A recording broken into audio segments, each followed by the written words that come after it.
Hey, what is going on everybody, and welcome to Fantasia. For today, we're going to be jumping into another session of Epic 7L today. Got some more Guild Wars for you guys. It's been a while since we've done the last one, but here's the joke of the day from Icarus. My wife asked me if I could clear the kitchen table. I had to get a running start, but I just made it. Oh god, I can just imagine it right now in my head. Okay, so let's jump into our first match over here. Gonna be going up against the one and only Pine Tree. That's right. So against Pine Tree over here, chose their defense because one, the tower's about to go down, but they got a lot of green shields over the past week. So I think it's fair to say this is gonna be a pretty interesting defense. The first team is a C. Lilius, Shu, and ML Landy. We're going to bring in Minega Lilius for this fight. I'll just show you the stats really quickly, and I'll go into more of the analysis as we're playing. Ocean Breeze Luluka is going to be really nice into the C. Lilius because of the extra turn shenanigans. But yeah, feel free to pause the videos if you really want to see their stats. A-Ra's there as well. He's decently fast, got some effectiveness too. For the bottom team over here, we got Millum for the Landy, Dispelling Guiding Light, extra hit chance for that Aiden perhaps. Bihu over here is a good little opener, and Flitica as well. I don't think this Landy is going to be faster than Flitica and Bihu. Might be faster than Bihu, hopefully not faster than Flitica.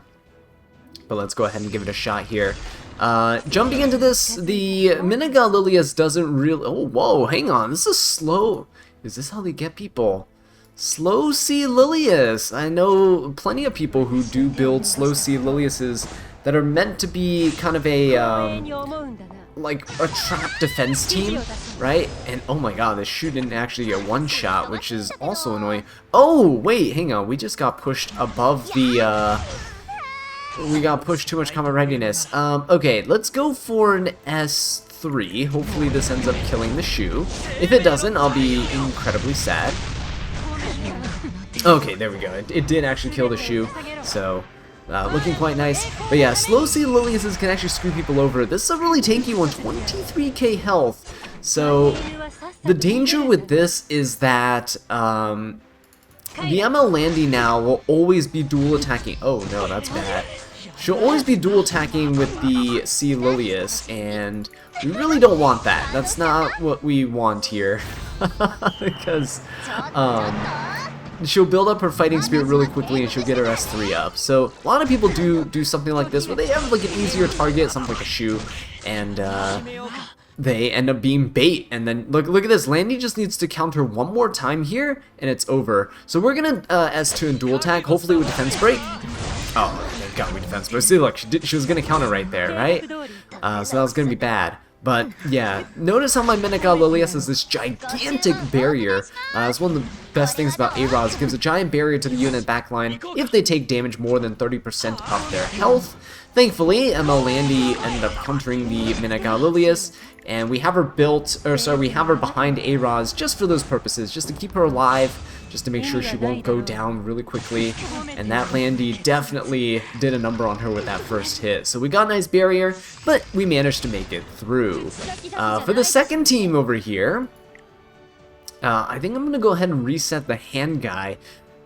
You could S2 here just to dispel Landy's stealth, but there's no reason to. You can also proc Aiden's counter, but I think to play it safe so we don't get cut by the Aiden, because she does gain combat readiness if you miss on her, we're going to do this, and then we'll have Bihu just kind of push up the team.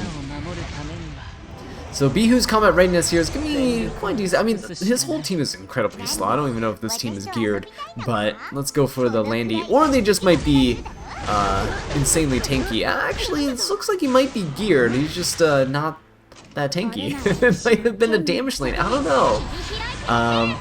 Alright, so Aiden's gonna come in. Skill mill from the Flitica is very, very useful here. In fact, I'm just gonna go ahead and hit the hand guy. Right, for Flitica, if you use the S2, or any skill that can't be countered, and you hit the Aiden, it actually puts her skills on cooldown, as we can see here.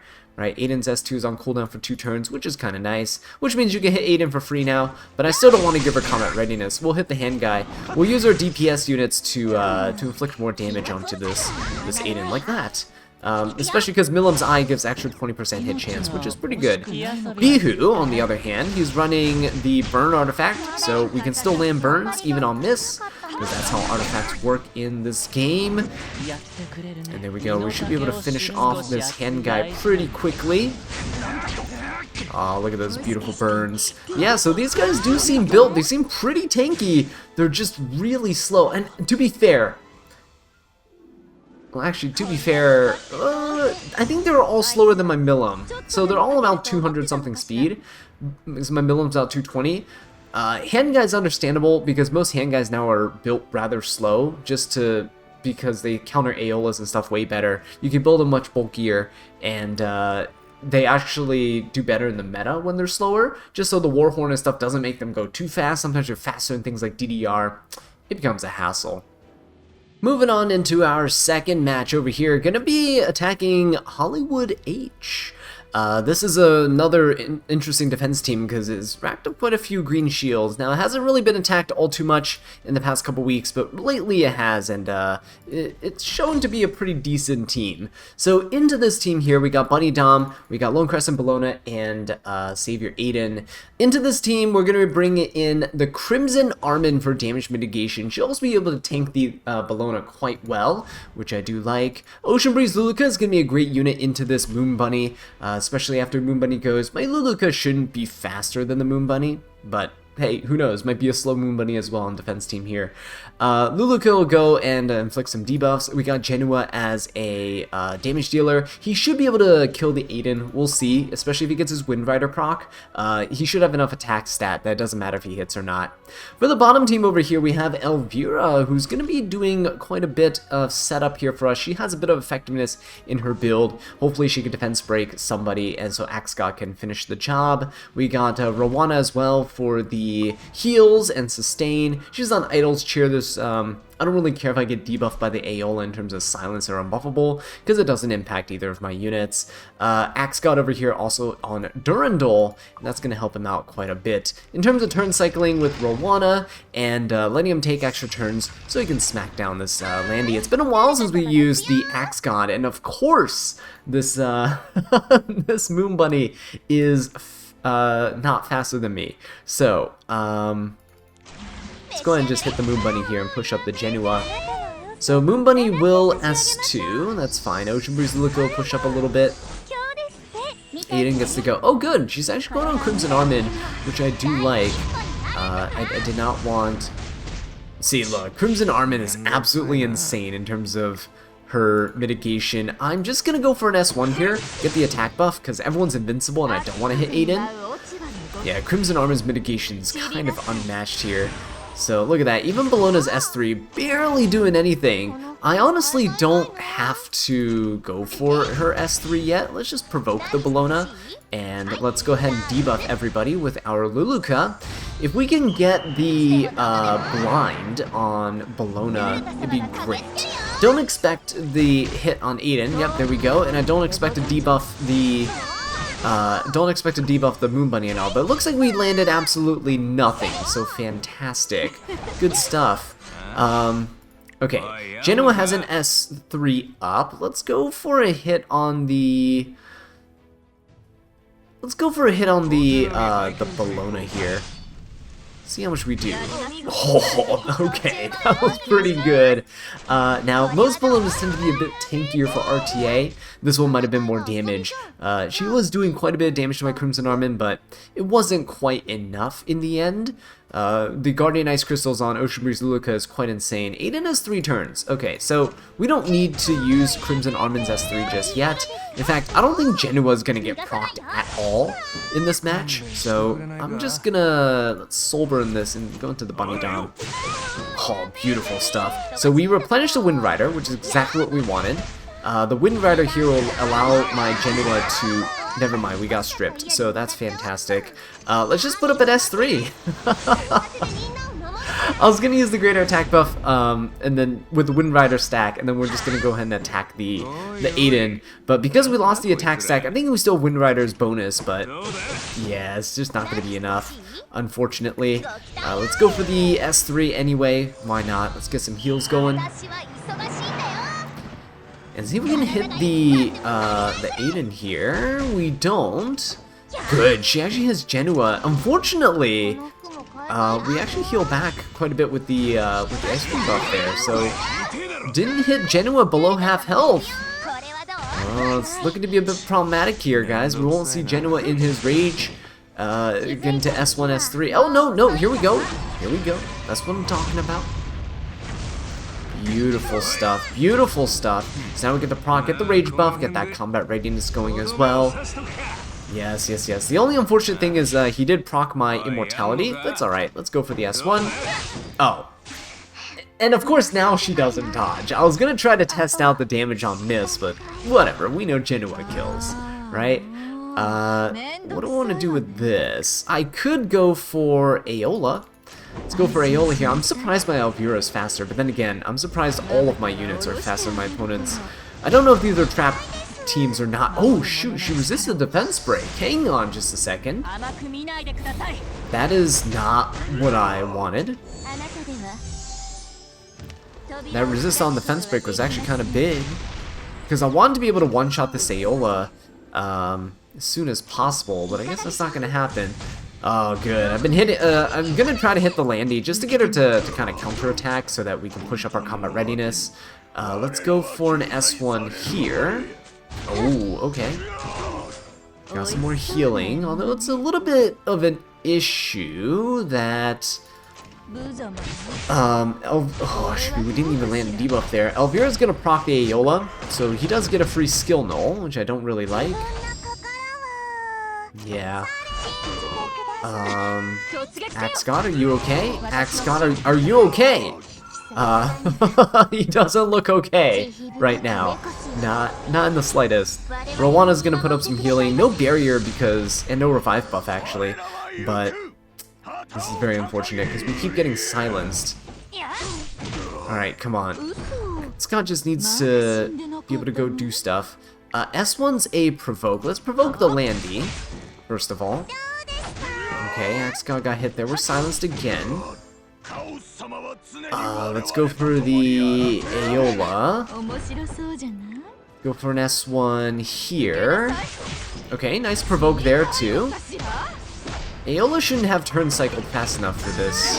Okay, good. Got the Beguiles. They stuck. Now let's see if Landy can counter into Rowanna.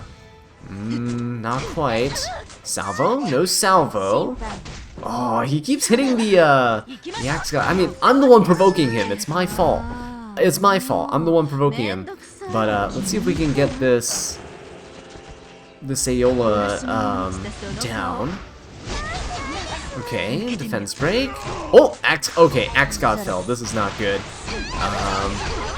Don't actually know if I can do this. We'll give it a shot. I guess we'll fast forward a little bit and see if we can actually pull it off.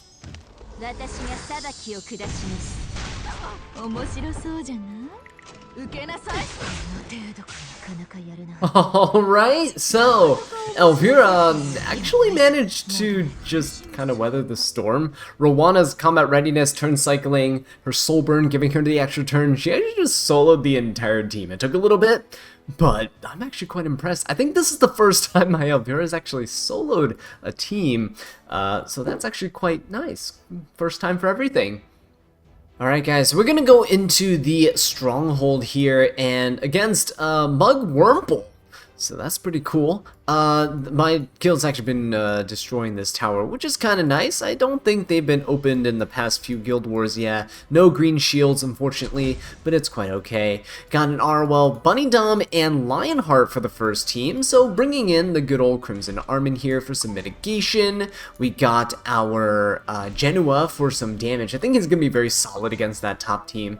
No control units there, besides the Arwell's potential stun, but I think we'll be okay. Ocean Breeze Luca should be able to proc the Lionheart, which will proc the Jenua, so looking forward to it. Bottom team here, we got Crow, Destina, and Meru, so decided to go for some injury against this Crow. DDR is a fantastic option. If I had ML Shu, I'd definitely be using her here, but unfortunately we don't. Gonna use Winter as well. She's gonna benefit from the effectiveness buff from the DDR. That plus a 35% effectiveness from the artifact she's holding means that she's gonna be around maybe 230 effectiveness, so we should be able to stun this Destina, and if we can stun the Destina, I mean, it's pretty much over, because we got Spez on our side.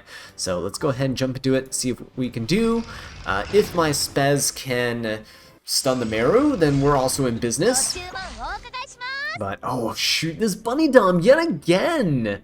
Slower than my Ocean Breeze Luluka. So, slight change of plans, I guess. Jenua is just gonna have to rip an S3 here then. Let's rip it into the Bunny Dom, see how much damage we do. No attack buff on us over here. It's all good though. Just gonna rip that S3 and see what happens. Not a whole ton of damage, no attack buff, no Wind Rider, right? None of those things going on right now. And no rage buff either. Arwell's gonna go into my Ocean Breeze Luluka, which is fine. As long as he doesn't go into Jenua. If they went to Jenua, we might have been in trouble, but currently we're looking to be okay. Let's go for this. Nope, he has a bit of resist. And because Bunny Dom had proc, this might as well just go ahead and use our Ocean Breeze Luluka here. So she's going to be very useful because she'll proc the Lionheart Surmia, allowing her to S3 and S1 into our Jenua. When that happens, it's going to proc our Rage buff, right? So, okay, so this is a 14k HP Lionheart Surmia, just below. So we are looking to be pretty good. He did proc our Immortality, which kind of sucks, but that's okay. Immortality is kind of good as like a safeguard, but we can just go ahead and kill this Lionheart, even through mitigation, I'm pretty sure, because we have the attack buff and rage buff now. So, oh yeah, look at that. Slicing through butter. Okay, now that Jenua's stealth, he can't be hit by anybody, so we're good. Let us just go ahead and turn cycle a little bit. Let's try to break the barrier here. Push up the Jenua, fantastic. Let's soul burn this too. I'm just gonna go after the Arwell because her mitigation is super annoying. There we go, finish her off. Oh, beautiful damage. Right, yeah, Jenua's just gonna do his thing. And there you go, he's gonna finish things off here. I think I mentioned in a comment when somebody was talking about RNG in one of the draft mode videos that we did, where the Silencia just kept resisting everything that we had. I mentioned how people kind of enjoyed Jenua quite a bit, and I think one of the main reasons for that, honestly, is just because Jenua is... He's just a very consistent character at doing what he does, and he doesn't do anything spectacular, honestly. He just kind of does damage, and he's just really good at it. And the other thing about the game is that you can't 15% damage. I mean, I know there's evasion, but, like, if you're built for damage, you just kind of inflict damage, and I'm all for that. I think that's one of the reasons I just enjoyed Jenua so much. There's not like, you know, I soul burned Jenua, attacked somebody, got the greater attack buff, and then I did the follow-up attack, and he did like absolutely nothing, you know? It's just not a thing that happens. 15% really sucks in this game, especially when you get shafted multiple effects in a row. Right? I just think 15% as a chance is too high. If they want to keep a mechanic like this, lower the chance, kind of like how they did with dual attacks. But hey, maybe that's just me. I don't know. Speaking of which, so Spez actually just deleted the Destina there because Winter just stunned her, which is great. So the effectiveness buff from DDR definitely worked out here. I think Krau's gonna die from Venom, so I might as well just hit the Meru. There you go. Yep, so fantastic. See if we can just hit her here. Alright, let's push up the Spez, and he should be able to just extinct her, and I think that's pretty much gonna be it, guys. So that is 2 towers down, cleaned up, and here's a stronghold defeated as well. Hopefully you guys enjoyed this little variety showcase in the Guild Wars. Let me know what you guys think in the comments section down below. But with that being said, though, I'll catch you all in the next one. Take care.